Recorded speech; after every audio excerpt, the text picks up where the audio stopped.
এবারের নির্বাচন হবে ঝুঁকিপূর্ণ, জানালেন নির্বাচন কমিশনার। শারীরিকভাবে বেগম খালেদা জিয়ার অবস্থা স্থিতিশীল বলছেন ডাক্তার জাহিদ। এদিকে জুলাই সনদের অধীনে নির্বাচনের দাবি এবি পার্টির। ইসিকে দেশবাসীর কাছে ক্ষমা চাইতে বললেন জামায়াতের নায়েবে আমিন ডাক্তার তাহের। এবং সর্বশেষ জানাবো, রোহিঙ্গা সমস্যার সম্ভাব্য সমাধান না থাকা দেশের জন্য কঠিনতম সংকট বলছেন পররাষ্ট্র উপদেষ্টা। শুনছিলেন সংবাদ শিরোনাম, এবারে বিস্তারিত। এবারে নির্বাচন হবে ঝুঁকিপূর্ণ বলছেন নির্বাচন কমিশনার। নির্বাচন কমিশনার আনোয়ারুল ইসলাম সরকার বলেছেন, ত্রয়োদশ জাতীয় সংসদ নির্বাচন হবে বাংলাদেশের ইতিহাসে সবচেয়ে ঝুঁকিপূর্ণ। এ সময় কেউ অন্যায় জড়ালে ছাড় দেওয়া হবে না। শুক্রবার রাজধানীর আগারগাঁওয়ে নির্বাচন প্রশিক্ষণ ইনস্টিটিউটে এ মন্তব্য করেন তিনি। ইসি আনোয়ারুল ইসলাম বলেন, নির্বাচন কমিশনের সামনে বর্তমানে সবচেয়ে বড় চ্যালেঞ্জ হলো আসন্ন জাতীয় সংসদ নির্বাচন। এই নির্বাচন সবচেয়ে ঝুঁকিপূর্ণ। ঘরে ফেরার আর কোনো পথ খোলা নেই। সুষ্ঠু নির্বাচন না হলে শুধু নির্বাচন কমিশন নয়, এর দায় নির্বাচনী কর্মকর্তাদেরও বহন করতে হবে। নির্বাচন কমিশন সহ নির্বাচনের সঙ্গে সংশ্লিষ্ট সবাইকে এ বিষয়ে সতর্ক থাকার আহ্বান জানিয়ে তিনি আরও বলেন, নির্বাচনে কোনো প্রকার ফাঁকিবাজি বা কারসাজি বরদাস্ত করা হবে না। সব ধরনের চ্যালেঞ্জ অতিক্রম করে সুষ্ঠু ও গ্রহণযোগ্য নির্বাচন আয়োজন করা ছাড়া আর কোনো বিকল্প নেই বলে ছাপ জানিয়ে দেন আনোয়ারুল ইসলাম সরকার। শারীরিকভাবে বেগম খালেদা জিয়ার অবস্থা স্থিতিশীল বলছেন ডাক্তার জাহিদ। বিএনপির স্থায়ী কমিটির সদস্য ও চেয়ারপারসন বেগম খালেদা জিয়ার ব্যক্তিগত চিকিৎসক ডাক্তার এজেড জাহিদ হোসেন বলেছেন, সাবেক প্রধানমন্ত্রী বেগম খালেদা জিয়াকে শারীরিক নিয়মিত চেকআপের জন্য এভারকেয়ার হসপিটালে মেডিকেল বোর্ডের পরামর্শক্রমে নিয়ে যাওয়া হয়েছিল। আলহামদুলিল্লাহ, পরীক্ষা নিরীক্ষা কমপ্লিট করার পর মেডিকেল বোর্ডের পরামর্শে ফিরেছেন। রাজধানীর এভারকেয়ার হাসপাতাল থেকে বেগম খালেদা জিয়া গুলশানের বাসায় ফিরলে তিনি উপস্থিত সাংবাদিকদের এসব কথা বলেন। জাহিদ হোসেন বলেন, সুস্থতার জন্য দেশবাসীর কাছে দোয়া চেয়েছেন বেগম খালেদা জিয়া। শারীরিকভাবে ওনার অবস্থা স্থিতিশীল। জুলাই সনদের অধীনে নির্বাচনের দাবি এবি পার্টির। আসন্ন ত্রয়োদশ জাতীয় সংসদ নির্বাচন জুলাই সনদের অধীনে করার দাবি জানিয়েছেন এবি পার্টির সাধারণ সম্পাদক আসাদুজ্জামান ফুয়াদ। তিনি জানান, নির্বাচনের তারিখ যদি পিছিয়ে দেওয়া হয় তাতেও দলটির কোনো আপত্তি থাকবে না।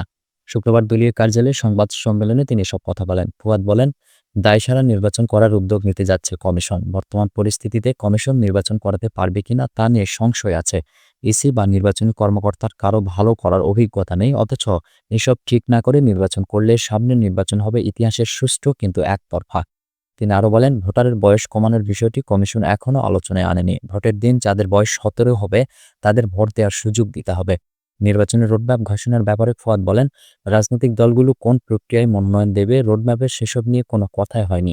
নির্বাচনী রোডম্যাপ ঘোষণার ব্যাপারে ফুয়াদ বলেন, রাজনৈতিক দলগুলো কোন প্রক্রিয়ায় মনোনয়ন দেবে রোডম্যাপের সেসব নিয়ে কোনো কথা নেই। প্রচারণার উপকরণে অনেক খরচ হয়, সাধারণ পোস্টার করবে ইসি।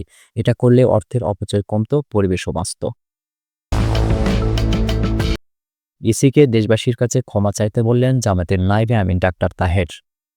বাংলাদেশ জামায়াতে ইসলামীর নায়েবে আমির ডাক্তার সৈয়দ আবদুল্লাহ মোহাম্মদ তাহের বলেছেন, প্রধান উপদেষ্টার প্রতিশ্রুতি ভঙ্গ করে নির্বাচনী রোডম্যাপ ঘোষণা করেছেন। এই রোডম্যাপ একটি সুষ্ঠু নির্বাচনকে ভণ্ডুল করার জন্য নীল নকশা।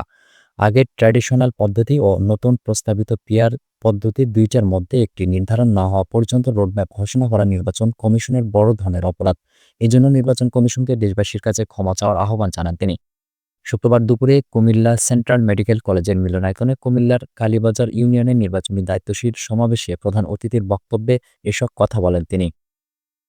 ডাক্তার সৈয়দ আবদুল্লাহ মোহাম্মদ তাহের বলেন, চূড়ান্ত সংস্কারের সিদ্ধান্তে পৌঁছার আগে প্রধান উপদেষ্টা নির্বাচনের তারিখ ঘোষণা করেছেন এবং বিচার এখনও দৃশ্যমান হয়নি। এর মাঝে তিনি কোন শক্তির কাছে মাথা নত করে পরিকল্পিত নির্বাচনের দিকে এগিয়ে যাচ্ছেন, এ নিয়ে দেশবাসী শঙ্কা পোষণ করছে। অন্তর্বর্তী সরকার কমিটমেন্ট দিয়ে আসছিল, তারা নিরপেক্ষ থাকবে, সংস্কার করবে এবং বিচার দৃশ্যমান করবে, এরপর নির্বাচন হবে। কিন্তু প্রধান উপদেষ্টা তার ওয়াদা ভঙ্গ করে নির্বাচনের তারিখ ঘোষণা করেছেন। তিনি আরও বলেন, ফেব্রুয়ারিতে নির্বাচন নিয়ে জামায়াতের কোনো আপত্তি নেই। আমরা 15 ফেব্রুয়ারির নির্বাচনের জন্য প্রস্তুতি নিচ্ছি, কিন্তু একটি সুষ্ঠু ও অবাধ নির্বাচনের জন্য কিছু বিষয় সুরাহা হওয়া খুবই জরুরি। রোহিঙ্গা সমস্যার সম্ভাব্য সমাধান না থাকা দেশের জন্য কঠিনতম সংকট বলছেন পররাষ্ট্র উপদেষ্টা। বর্তমানে রোহিঙ্গা সমস্যার সম্ভাব্য সমাধান না থাকাকে দেশের জন্য কঠিনতম সংকট বলে মন্তব্য করেছেন অন্তর্বর্তী সরকারের পররাষ্ট্র উপদেষ্টা মোহাম্মদ তৌহিদ হোসেন। তিনি বলেন, বাংলাদেশের সামনে কঠিনতম সংকট হলো রোহিঙ্গা সমস্যার সম্ভাব্য কোনো সমাধান আমাদের হাতে নেই। যত দিন যাচ্ছে সমস্যা তত দীর্ঘায়িত হচ্ছে, কেননা এখানে আশ্রিত রোহিঙ্গা জনগোষ্ঠীতে শিশু তরুণের সংখ্যা প্রচুর পরিমাণে বেড়ে গেছে। এই পরবর্তী প্রজন্ম ইতিমধ্যেই বড় হতে শুরু করেছে, তারা আদৌ আর আশ্রয় ক্যাম্পের জীবনে থাকতে চাইবে না। তারা বিদ্যমান ব্যবস্থাকে মেনে নেবে কিনা সেটা সবচেয়ে বড় প্রশ্ন হয়ে দাঁড়িয়েছে। এই সমস্যা এতটাই প্রকট হতে যাচ্ছে যা শুধু বাংলাদেশ নয়, পুরো আঞ্চলিক এমনকি বৈশ্বিক প্রেক্ষাপটে একটি বড় প্রভাব ফেলতে চলেছে।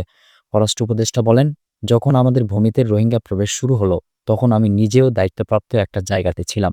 সবাই ভেবেছিল এটা সাময়িক সমস্যা, একমাত্র আমি বলেছিলাম যত দিন যাবে এই সংকট দীর্ঘায়িত হবে। সুপ্রিয় দর্শক, এ ছিল এখনকার মতো সর্বশেষ সংবাদ। পরবর্তী সংবাদ দেখার আমন্ত্রণ রইল।